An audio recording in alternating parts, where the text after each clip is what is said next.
Before you even hit record, there's one crucial conversation that will make or break your documentary. In this video, I'll share the 7 key points to cover with your subjects to build trust, set clear expectations, and avoid the common mistakes that most filmmakers make so that you can create a stronger, more successful collaboration with the people you're filming. Hey everyone, welcome back to the channel. If you're new here, my name is Austin Meyer.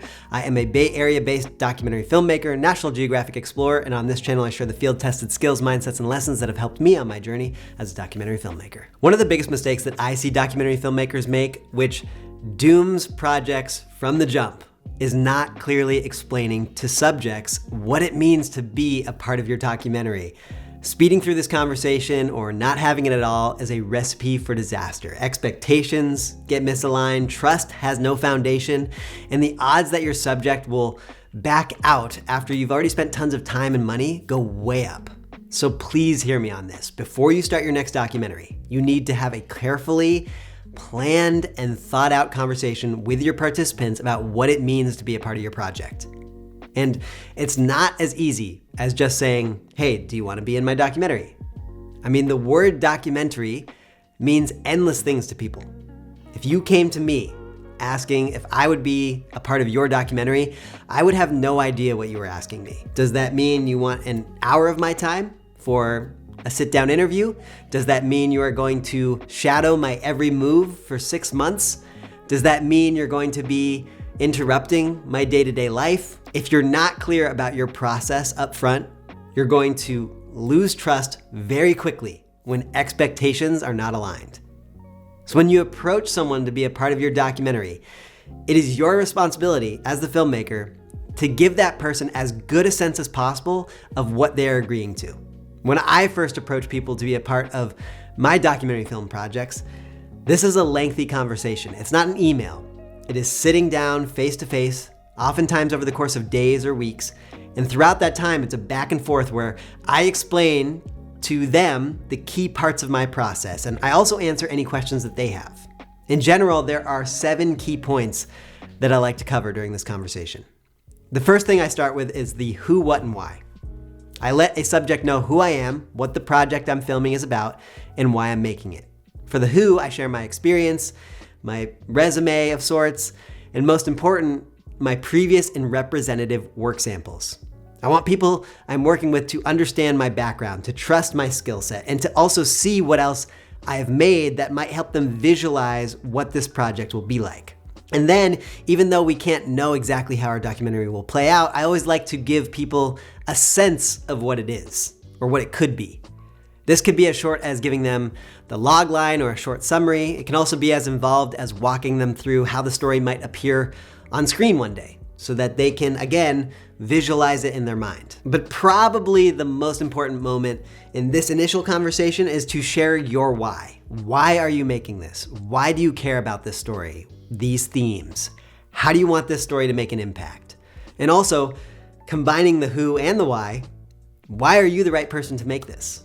I think it's so important for the people we are filming to understand our motivations, values, and goals. Because if there is an alignment on the why, the chances go way up that that person will buy into the documentary project and continue to grant us access to film and collaborate with us. The second point I cover with participants is process. What is my process of making a film, and how will they be a part of that? Usually I start this conversation at a high level and then I get down into the details a bit more. For example, this past week I was filming an observational verite documentary. So before that project began, I explained to my subject what an observational documentary is. I told them how often I expected to be in their life. I told them that I was not going to script anything. I wasn't going to give them any tasks to do or feed them lines to say. I said, I just want to document you living your life as if I'm not there. Then sometimes I will get into the specific details, describing what a day of filming might look like, or what time I will typically show up, or whether or not I'll have any crew, or what kind of equipment I'm gonna bring. The goal here is to just give the person an understanding of what a day of filming might look and feel like, so that they have a better understanding of what they are agreeing to. if they choose to agree. This is also something I do if I'm just using someone as an expert interview for one day of shooting. I'll reach out over the phone and say that I would need, something like 5 hours of their time. I'm gonna need time to set up interview lighting in their space, 90 minutes for an interview, and then the opportunity to shoot some B-roll of them in their home office or, whatever you need them for. The more deeply someone is involved in your film, the more time you should spend explaining your process. All right, the third thing I think is really important to talk about before you start filming is how much access you ideally want. What kind of moments are important for you to film? What kind of spaces will you want to enter? What kind of questions do you want to ask? The best documentaries are ones that often bring viewers into moments where we don't typically expect to find a camera. If that's the kind of film you are making, you should communicate that up front. For example, back in 2018, I was filming a story on maternal health care in Zambia for National Geographic. I made it clear in my first conversations with the family I ended up following that it would be very important for me to film and be present for the labor and delivery process. Another project I'm filming is about death right now, and I told participants up front that I would want to film them on possibly one of the worst and most emotionally taxing days of their life. This is not about forcing our way into sensitive and traumatic moments. The people we work with can say no, and it's on us to make sure that people feel empowered to say no. The reason I do this before filming anything is I want to set expectations so that everyone knows what we're getting into. This conversation can be challenging. It can be hard in one of your first conversations with someone to say, hey, I want to film you in some of the most sensitive and personal moments you will ever experience. You might feel like you want to build trust and get started filming with them before you bring that up, but I would not recommend that. If access to sensitive and personal moments is truly important to you, if it's important to your style and the story you're working on, I encourage you to lean into the discomfort and be overly communicative up front. Because documentaries often hinge on access to these kinds of sensitive moments, both you and your subjects deserve to know whether you're on the same page around them before spending a bunch of time filming. And again, I can't emphasize this enough. You have to create an environment in which people feel like they can say that they don't want to be a part of your documentary. When we approach someone with a camera and microphones and start filming and asking questions, there is a power dynamic which often puts us in control. Therefore, people can often feel pressured to agree to our terms. So make sure that your participant is not saying, yes, you can film me during this moment of crisis in my life, just due to that power dynamic. They need to be able to say no. All right, as we jump into the fourth point, just a quick note to ask you to subscribe to the channel if you're enjoying this free content and want me to keep making it. Okay, the fourth point I like to cover with my subjects is the scope of the project, which includes whether I envision it being a short documentary, a feature-length film, where it might be released, and then depending on where it might be released, how that could impact their lives. As I discuss the scope, I'm always caveating that things may change, I don't have control over everything, but I think it's helpful to give people a sense for how expansive the project is. Are you aiming to make a 10-minute video for your YouTube channel with 200 subscribers?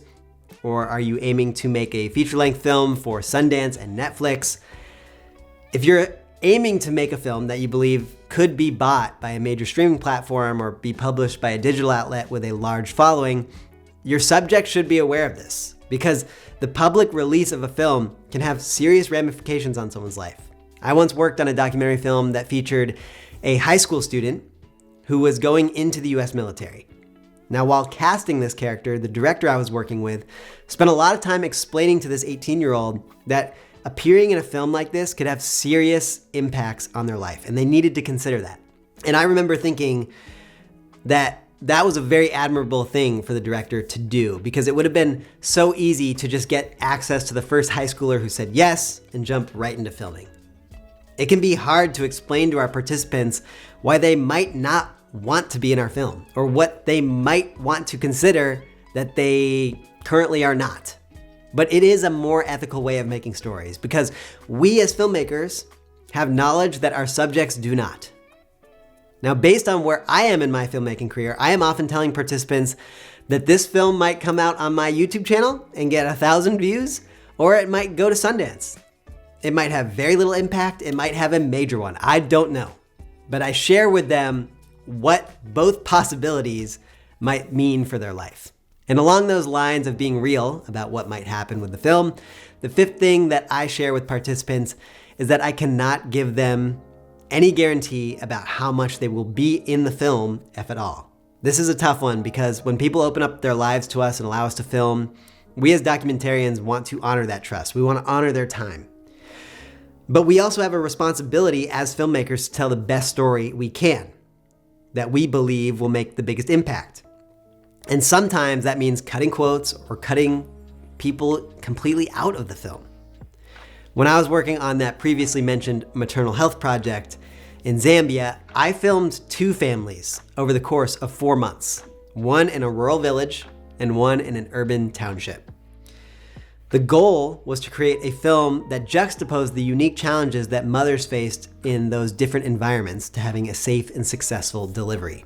4 months I spent filming with these 2 families. Then I edited the film together, did some test screenings, and realized that the back and forth between those 2 storylines, it just wasn't working. And in the end, I had to make the gut-wrenching decision to just focus on one. I had to completely remove one family from the film, a family I'd spent 4 months with. I hated having to make that decision. It broke my heart to have to tell that family that they were not going to be in the final film. But what made me feel a little bit better was that I did tell them before we ever started filming that that was a possibility, that I could not guarantee their role in the final film.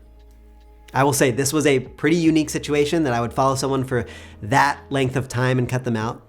And that's a situation I really hope to avoid as I grow as a filmmaker and develop my own understanding of what exactly I need for the stories I tell. But I am sure that it will happen to some extent again, especially in projects where there are a lot of voices and interviews. Having this conversation before filming is another way to set expectations so that no one is caught completely off guard with the final film. The 6th point to discuss with your participant is also related to the final product of your film, and that is how much editorial or creative control, if any, does your participant have over the final cut? Will your subject even get to see the film before it is screened? These are questions that are really dependent on your particular project, the subjects within it, and your ethical perspective as a filmmaker. When I am working as a video journalist for an outlet like the Washington Post or Business Insider, my ethic is tied to journalistic standards. In that case, participants have no editorial control and will almost never get to see a piece before it's published. But when I'm working as a documentarian, my code of ethics is different. Personally, I still assert that I have final cut and make the final call about what gets, in the final film and what gets taken out. However, it is less black and white. As a documentarian, I am comfortable showing a participant the film before it's released. Of course, this may lead to a subject asking for changes to be made. And in that instance, I'll let them know that if there's something that they can't live with, then we'll discuss it. We'll have the argument. We'll have a real dialogue. And in the end, if I can't convince them why it is important to stay in the story, then we'll take it out. Some of these questions around editorial control are hard for subjects to understand at the beginning of the whole process, but it's still an important discussion to have.